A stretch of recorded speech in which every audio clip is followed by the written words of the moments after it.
राम राम भाई, कैसे हो सब। आज की वीडियो में बात करेंगे इनकम टैक्स डिपार्टमेंट के अंदर अपने देश में ग्रुप बी और ग्रुप सी की सैंक्शन स्ट्रेंथ कितनी है या फिर नंबर ऑफ पोस्ट कितनी है। ये एक लेटर है 1 जनवरी 2024 का जो सीबीडीटी ने लिखा है सभी कैडर कंट्रोलिंग अथॉरिटीज को कि ये जो सैंक्शन स्ट्रेंथ है यहाँ पे रीजन वाइज ये आप लोगों को स्ट्रिक्टली पालन करना है। काफी जगह ये होता है कि जो स्ट्रेंथ है उससे कम लोग वहां पे रिक्रूटेड होते हैं और कम लोग वहां पे काम कर रहे होते हैं। तो अगर इस चीज का स्ट्रिक्टली पालन हो जाए तो अच्छे खासे चांसेस हैं कि सैंक्शन स्ट्रेंथ को कंप्लीट करने के लिए वैकेंसीज क्रिएट हो जाएंगी। भैया आप देख सकते हो, जैसे इनकम टैक्स इंस्पेक्टर की बात करें, आईटीओ तो ऑफकोर्स प्रमोशन के बाद बनते हैं। इनकम टैक्स इंस्पेक्टर की जैसे अहमदाबाद में 1032, बेंगलुरु में 835, भोपाल में 546, इस तरीके से अपने पूरे देश के अंदर 13,293 इनकम टैक्स इंस्पेक्टर्स की जो है सैंक्शन स्ट्रेंथ है। इसके बाद आप लोग क्या देखते हो, टीए और एमटीएस, ठीक है, स्टेनोग्राफर भी होता है। टीए की बात करें तो ऐसे 931 आप देखोगे अहमदाबाद में, बेंगलुरु में 772, इस तरीके से होते होते पूरे देश के अंदर जो टीए हैं वो होने चाहिए 12,219, और इसी तरीके से एमटीएस 11,138। ये है रीजन वाइज, भाई किस रीजन में कितना होना चाहिए लोग आप देख सकते हो। जिस भी रीजन में आप इंटरेस्टेड हो आप एक बार नजर मार लो यहाँ पे। अब ये तो हो गई सैंक्शन स्ट्रेंथ, यहाँ पे साफ साफ ये बात भी लिखा गया है कि ऑल प्रिंसिपल सीसीआईटीज या फिर cadre controlling authorities are requested to strictly adhere to the above allocation. अब इसका अगर स्ट्रिक्टली पालन करें तो जहां पे भी कम नंबर ऑफ ऑफिशियल्स काम कर रहे थे तो अब उनको बढ़ाने के लिए वैकेंसीज क्रिएट होनी चाहिए, ठीक है। उसके बाद एक और अपडेट दे दूं आप लोगों को, जैसा मैं पहले काफी टाइम पहले कहता था कि इनकम टैक्स इंस्पेक्टर और इनकम टैक्स का टैक्स असिस्टेंट को जब आप कंपेयर करते थे, एक तो वो बंदा देखो जो इनकम टैक्स इंस्पेक्टर बने ऑल इंडिया रैंक 500 ला के, जनरल कैटेगरी की बात कर रहा हूं मैं, 500 या 400 या 350 ला के, और एक वो टैक्स असिस्टेंट जो कि ऑल इंडिया रैंक 2000 ला के टैक्स असिस्टेंट बन रहा है। और टैक्स असिस्टेंट अगर अपने होम स्टेट में टैक्स असिस्टेंट बन जाए, और income tax inspector all India rank 350 400 ला के अगर वो साउथ में जा रहा है, नॉर्थ का बंदा, तो जो मैं एक डिफरेंस आप लोगों को बताता था, भैया आप देख सकते हो सीजीएल 2018 के वो टैक्स असिस्टेंट्स जिन्होंने 2021 में जिनकी ज्वाइनिंग आई थी, वो अभी दिसंबर 2023 के अंदर उन लोगों का ऑर्डर निकल गया कि 1 जनवरी 2024 से वो लोग सीनियर टैक्स असिस्टेंट्स हो गए हैं, बशर्ते उनके डिपार्टमेंटल एग्जाम्स क्लियर हो, ठीक है। ये आपका राजस्थान का ऑर्डर है, ये मुंबई का है, ये भोपाल का है। तो सीजीएल 2018 की बात करें तो इसका जो फाइनल रिजल्ट आया था वो आया था 1 अप्रैल 2000 ना अप्रैल 2021 के अंदर आया था, है ना, शायद 1 अप्रैल थी कि पता नहीं, जो भी था अप्रैल 2021 में आया था, और लगभग अक्टूबर के आसपास इन लोगों की ज्वाइनिंग आनी स्टार्ट हो गई थी। और प्रमोशन देखो दिसंबर के अंदर इनका ऑर्डर निकल गया 2023 में, यानी कि मात्र 2 साल में, मात्र 2 साल के अंदर ये लोग सीनियर टैक्स असिस्टेंट बन गए हैं।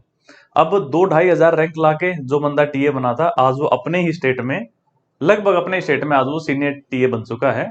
और जिसकी रैंक ऑल इंडिया 350 400 450 आई होगी जनरल कैटेगरी की, उसे अपना स्टेट छोड़ के बहुत दूर जाना पड़ा होगा इनकम टैक्स इंस्पेक्टर बनने के लिए। और once you are STA that is as good as inspector. अगर आप अपने होम स्टेट में अगर आप एसटीए बन रहे हो तो that is one of the finest things, ठीक है।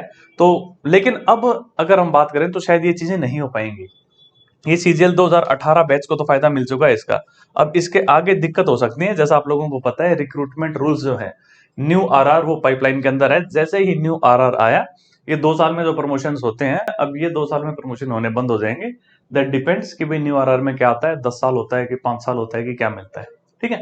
अच्छा, एक बच्चा कमेंट कर रहा था कि सर अब इनकम टैक्स इंस्पेक्टर की पावर्स खत्म हो गई हैं। अच्छा, उससे पहले आप लोगों को एक अपडेट दे दूं, फिलहाल टेक्स्ट बुक के ऊपर हैप्पी आवर सेल चल रही है, जिसमें आप लोगों को इनका प्रो पास और नॉर्मल पास दोनों ही डिस्काउंटेड प्राइस पे मिल रहे हैं। और उसके साथ साथ अगर आप भाई कूपन का इस्तेमाल करते हो, BHAI भाई कोड लगा लोगे अगर इनका पास लेते हुए, तो एक एडिशनल डिस्काउंट और मिल जाएगा जो नॉर्मल डिस्काउंट चल रहा होगा उसके अलावा, ठीक है। तो टेक्स्ट बुक के पास काफी मतलब एग्जाम ओरिएंटेड पासेज हैं इनके।